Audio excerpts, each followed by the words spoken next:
Assalamualaikum warahmatullahi wabarakatuh. Terima kasih banyak atas waktu dan kesempatan yang telah diberikan. Pertama-tama marilah kita panjatkan puji dan syukur kehadirat Allah Subhanahu wa Ta'ala yang telah menyerahkan rahmat dan hidayahnya sehingga pada perkuliahan minggu ini semoga berjalan dengan lancar walaupun secara daring atau bertatap maya. Semoga COVID ini segera berakhir. Pertama-tama saya akan memperkenalkan diri, yaitu nama saya Bu Nurikun, bisa dipanggil dengan Pak Jun.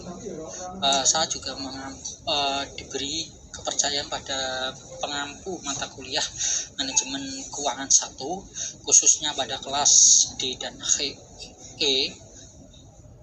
Tetapi untuk saya juga disuruh atau minta bantuan, yaitu untuk mengajar mata kuliah manajemen keuangan pada kelas E dan H, dan juga pada kelas reguler A, B, dan C.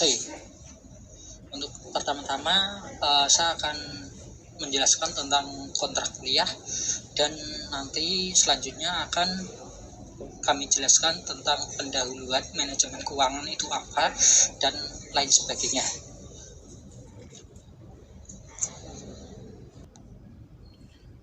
Kita akan melanjutkan tentang pembahasan RPS, atau di dalamnya ada kontrak kuliah, dan disusun oleh Bapak Mas Kori, Dr. Andes Haji M.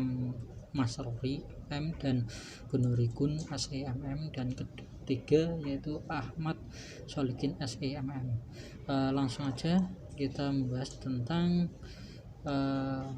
di sini rencana pembelajaran manajemen keuangan 1, yaitu pertama adalah gambaran umum mata kuliah, yaitu terdiri dari kontrak kuliah. Yang dikaji yaitu pembahasan RPS. RPS di sini yaitu pertemuan pertama, yaitu ada pendahuluan tentang kita mempelajari indikator, yaitu pengertian dan fungsi pembelajaran dalam pengembangan pembelanjaan. Yang pembelanjaan perusahaan sebagai suatu disiplin akademis, peranan manajerial keuangan, yang berbagai macam pengertian pembelanjaan. Di sini pertemuan pertama akan membahas tersebut, dan yang kedua atau minggu depan akan membahas tentang modal dalam perusahaan, dan di sini nanti akan dibagi pembagian kelompok. Jadi pertemuan kedua sudah ada presentasi dari mahasiswa kelompok 1 sampai kelompok ke-13 nanti. Di sini saya akan mengajar pada pertemuan 1 sampai pertemuan ke-7, yaitu UTS. Pertemuan 7 dan ke-8 UTS. Setelah itu akan dilanjut pertemuan 9 sampai pertemuan 16 akan dilanjutkan oleh Bapak Dr. Andes Haji Muhammad Masruri MM. Jadi akan bergantian. Untuk kelas D dan E akan saya ampu untuk pertamanya, minggu pertama sampai minggu ke-8, yaitu UTS. Nanti file ini bisa di-download di Sunan.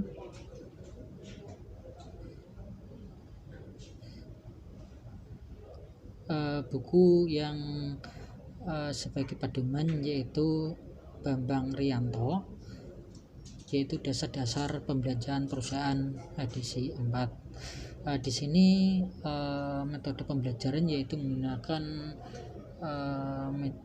daring dan tatap maya, dan di sisi lain nanti ada video conference, yaitu menggunakan Sunan, yaitu ada aplikasi yang namanya Jitsi dan Big Blue Button. Di situ nanti akan menggunakan video conference dengan itu. Nanti juga ada memakai Zoom sebagai opsional.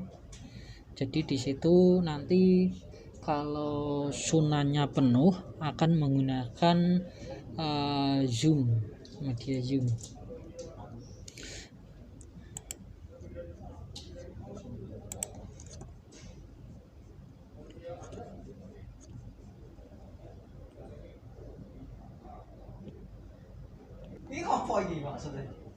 Sampai berjumpa di sini akan membahas tentang pendahuluan apa sih manajemen keuangan itu dan fungsi keuangannya dalam pembelajaran perusahaan. Next.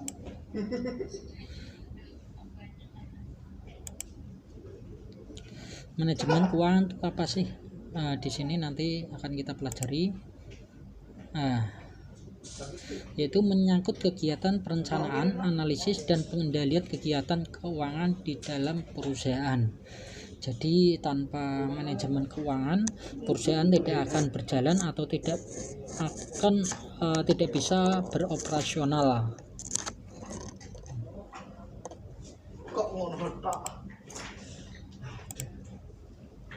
Di sini ada pengertian manajemen keuangan menurut Liefman, yaitu manajemen keuangan merupakan usaha untuk menyediakan uang dan menggunakan uang untuk mendapatkan atau memperoleh aktiva. Jadi di dalam perusahaan akan ada sarana prasarana dan lain sebagainya, mesin dan peralatan-peralatan yang didapat oleh perusahaan dengan pembelian, dan di situ akan menjadikan aktiva sebuah perusahaan, kepemilikan perusahaan. Yang kedua ada Arlina, manajemen keuangan merupakan manajemen terhadap fungsi-fungsi keuangan. Fungsi-fungsi keuangan tersebut meliputi bagaimana memperoleh dana, raising of fund, dan bagaimana menggunakan dana. Jadi di sini Arlina mengungkapkan fungsi-fungsi keuangan adalah untuk memperoleh dana, bagaimana perusahaan dalam memperoleh dana, dan akan dibuat operasional kegiatan perusahaan sehari-hari, dan bagaimana menggunakan dana tersebut, mengalokasikan dana setelah mendapatkan pendanaan, yaitu untuk membeli atau investasi dan sebagainya. Di situ bagaimana menggunakan dana, membeli material dan lain sebagainya. Jika menurut Prawira Negoro, manajemen keuangan adalah aktiva pemilik dan manajemen perusahaan untuk memperoleh modal yang semurah-murahnya dan menggunakan seefisien dan seproduktif mungkin untuk menghasilkan laba. Jadi di sini manajemen keuangan kita pintar-pintar menggunakan aktiva untuk membeli, menggunakan dana, mencari yang semurah-murahnya sebagai input produksi, input perusahaan, dan menghasilkan output. Jadi nanti menghasilkan antara input dan output akan menjadi laba atau profit perusahaan. Yang terakhir ada Bambang Rianto sebagai buku pemegang kita, yaitu manajemen keuangan adalah seluruh aktivitas perusahaan yang berhubungan dengan usaha, mendapatkan dana yang diperlukan dengan biaya yang minimal dan syarat-syarat yang paling menguntungkan, beserta usaha untuk menggunakan dana tersebut seefisien mungkin. Jadi di sini menerangkan bahwa manajemen keuangan adalah keseluruhan aktivitas perusahaan atau yang membiayai aktivitas perusahaan, proses perusahaan untuk mendapatkan dana yang dengan syarat-syarat minimal. Misalkan kita mengajukan ke pasar modal dan lain sebagainya, atau obligasi, atau menjual saham. Di situ persyaratan-persyaratan kita mencari yang seminimal mungkin, seefisien mungkin. Next. Lain fungsi manajemen keuangan adalah ada 3, yaitu menetapkan pengalokasian dana, memutuskan alternatif pembiayaan, kebijakan dalam pembagian dividen. Jadi di sini fungsi manajemen keuangan yaitu 1, menetapkan pengalokasian dana, menetapkan nanti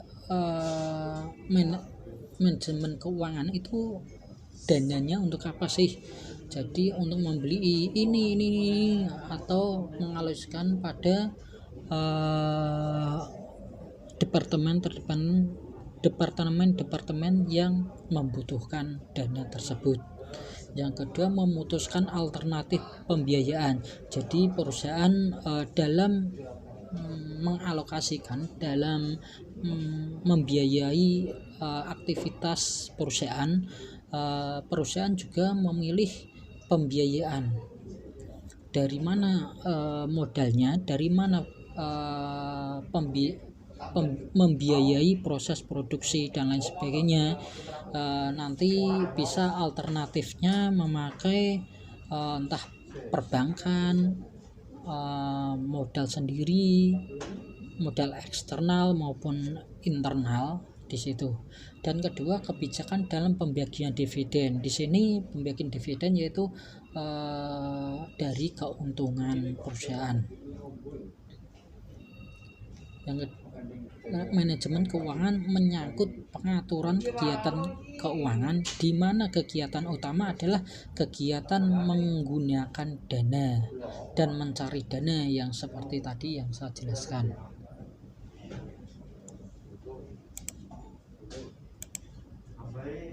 Tujuan manajemen keuangan sendiri yaitu sebagai pedoman keberhasilan pelaksanaan fungsi-fungsi manajemen keuangan atau keputusan-keputusan dalam bidang manajemen keuangan, didasarkan atas pemikiran bahwa apabila harga saham meningkat, maka kemakmuran pemegang saham juga akan meningkat. Misalkan dan sebaliknya, harga saham tahun ini menurun, maka kemakmuran pemegang saham juga akan menurun. Gitu.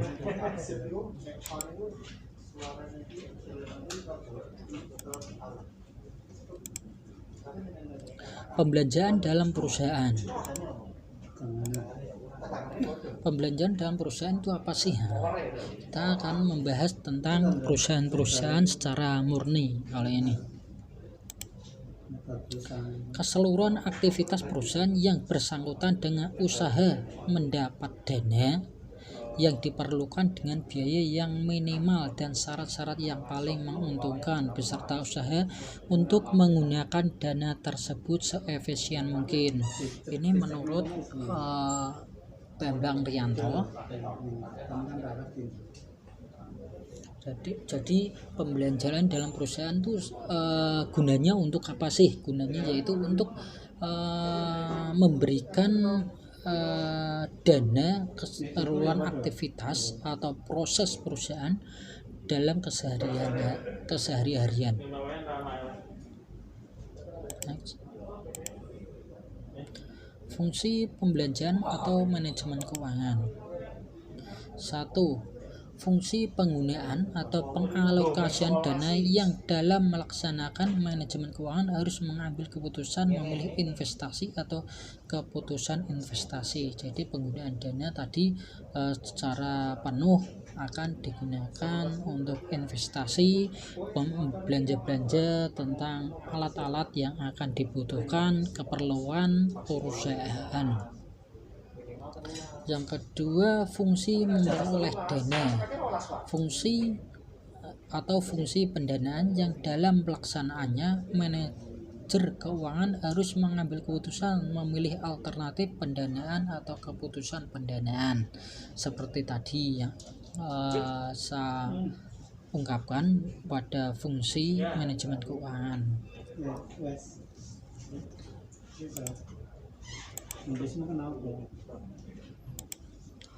Sedangkan perkembangan pembelanjaan perusahaan sebelum studi sebelumnya atau studi yang lama pada tahun 50-an, yaitu dari perusahaan itu menekankan atau punya tujuan yaitu hanya memperoleh dana perusahaan saja. Tetapi setelah itu tidak memikirkan jangka pendek maupun jangka panjang akan seperti apa. Yang penting menekankan punya dana, mencari dana untuk mendirikan perusahaan gitu. Kalau studi sebelumnya, kalau studi modern atau current study, yaitu perusahaan menekankan pertama ada aliran dana atau dana perusahaan, yaitu dari penarikan investor, langsung dana-dana yang lain dari bank, dari penjualan saham, dari obligasi dan lain sebagainya. Yang kedua, perusahaan harus memikirkan yang namanya manajemen internal. Jadi di situ ada pengalokasian dan lain sebagainya seefisien mungkin. Saya menggunakan dana, mendapatkan dana dari hutang dan lain sebagainya dari investor, akan saya gunakan untuk apa sih? Yang paling penting, yang paling urgent untuk apa kebutuhan. Di situ dikelola oleh manajemen internal. Yang selanjutnya yaitu investasi atau yang disebut dengan capital budgeting. Di sini akan dari keuntungan perusahaan, dari peminjaman, dari aliran dana akan dibelanjakan yaitu investasi. Contohnya membeli tanah, memperbaiki gedung, membeli mesin dan lain sebagainya. Di sini capital budgeting sangat penting yang mempengaruhi tingginya investasi.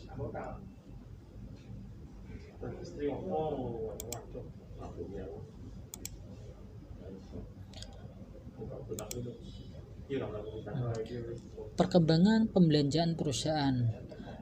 Terdapat 4 gambaran pendekatan modern terhadap pembelanjaan perusahaan oleh Ezra, Salomon, dan Van Horny. 1. Aktiva suatu perusahaan atau yang dinamakan investasi dari besarnya yang mempengaruhi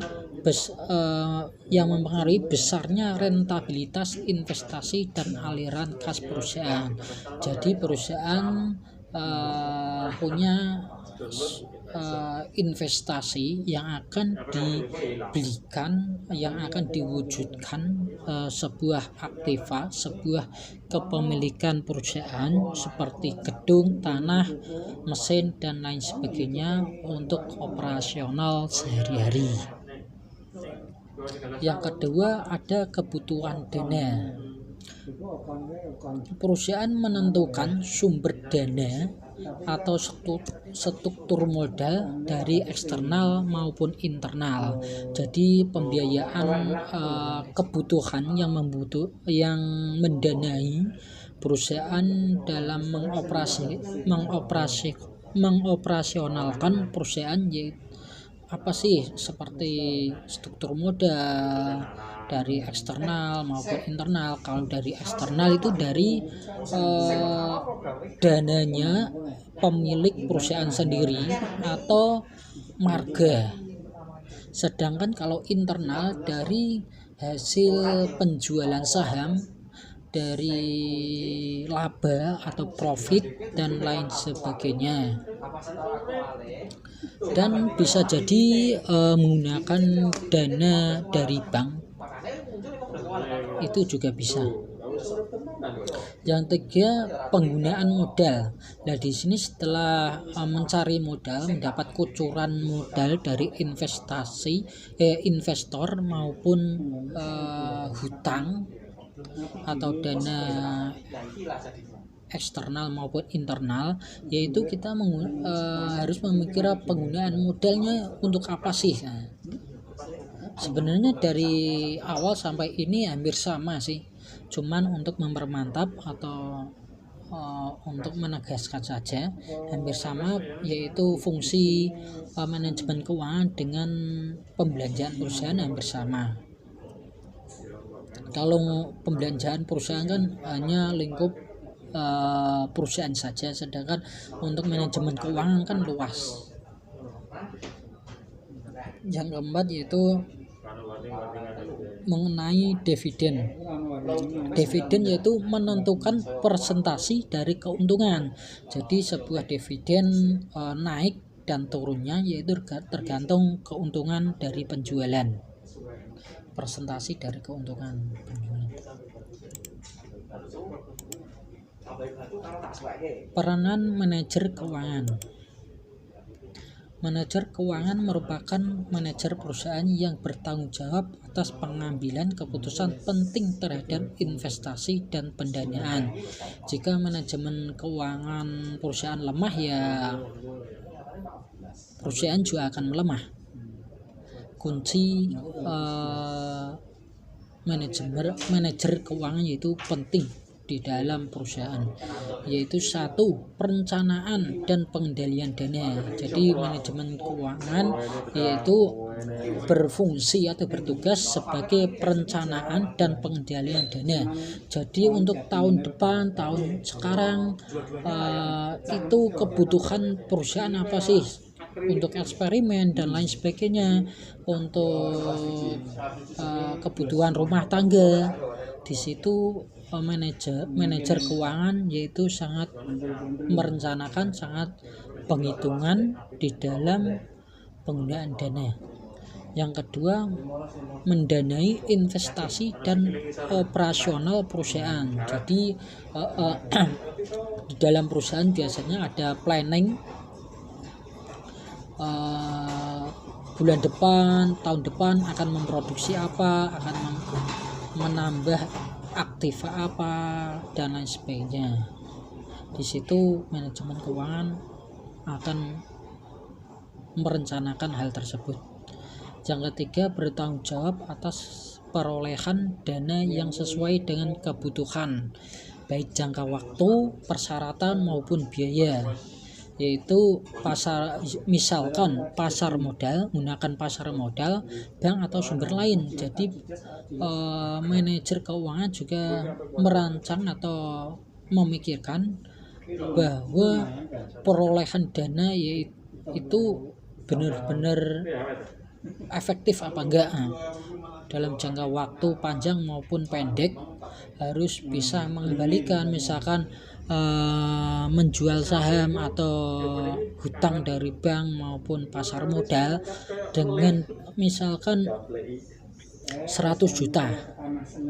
Ini kembalinya kapan?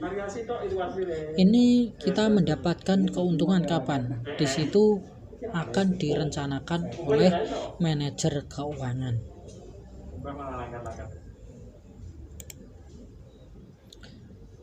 Dengan demikian, kelancaran aliran kas atau dana yang masuk dari luar ke perusahaan untuk membiayai investasi dan operasional perusahaan sangat tergantung pada kemampuan manajer keuangan dalam menjalankan fungsi pendanaan. Jika manajer keuangan disiplin, pasti perusahaan juga akan bagus. Dan sebaliknya, jika manajer keuangan ada permasalahan, ada masalah di dalam perusahaan, ya akan melesu perusahaan. Jadi kunci utama di perusahaan salah satunya yaitu manajer keuangan berperan sangat penting dalam mendanai perusahaan.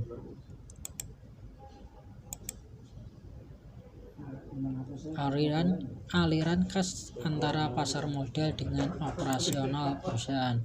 Nah, di sini ada satu dari pasar modal. Nah, ini ada penjelasannya. Pertama di sini ada keterangan satu, yaitu kas diperoleh yaitu dari pasar modal dari menjual financial asset, yaitu perusahaan menjual aset ke pasar modal, yaitu meliputi saham, obligasi, dan sekuritas lainnya, dan mendapat kredit dari bank atau sumber dana lain yang masuk yang dikelola oleh manajer keuangan. Setelah itu akan digunakan untuk operasional perusahaan secara aktivarial, entah membeli mesin, membeli aset untuk kebutuhan produksi, membeli material, dan lain sebagainya. Yang ketiga, dari operasional perusahaan kembali di manajer keuangan akan diolah jika perusahaan menghasilkan barang yang baik atau bekerja dengan baik, real asset atau output dari perusahaan. Nah,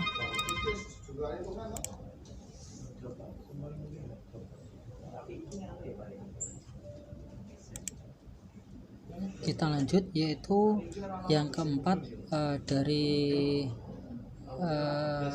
manajer keuangan akan dari hasil output itu akan jadi laba, dan akhirnya kas dari investasi akan dibayarkan atau dikembalikan kepada pemodal atau pasar modal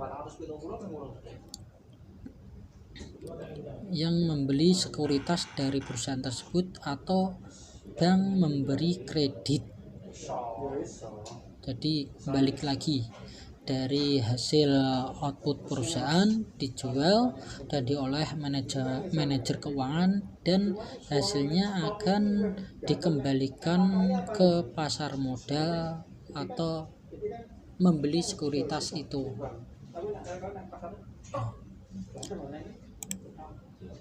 Terakhir, ada macam-macam pembelanjaan ditinjau dari sumber dana. Pembelanjaan ada dua, yaitu pembelanjaan dari luar perusahaan dan pembelanjaan dari dalam perusahaan atau internal, yang mempunyai arti yang sangat luas. Yaitu pembelanjaan dari luar perusahaan dibagi menjadi dua.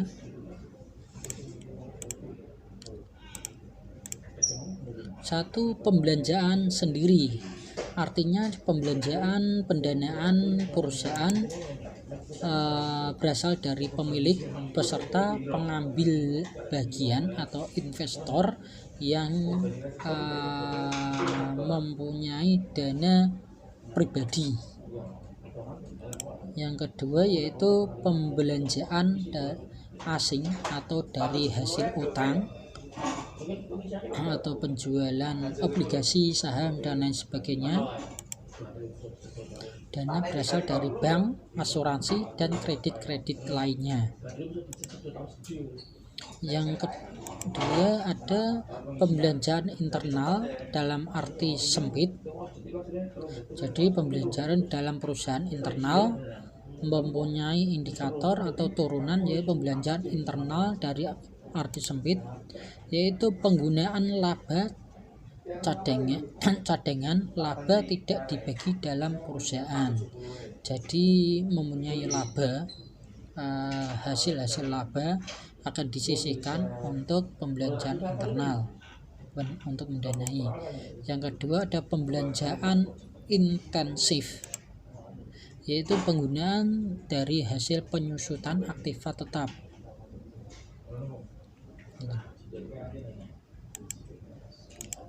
Sekian presentasi untuk pertemuan pertama. Wassalamualaikum warahmatullahi wabarakatuh.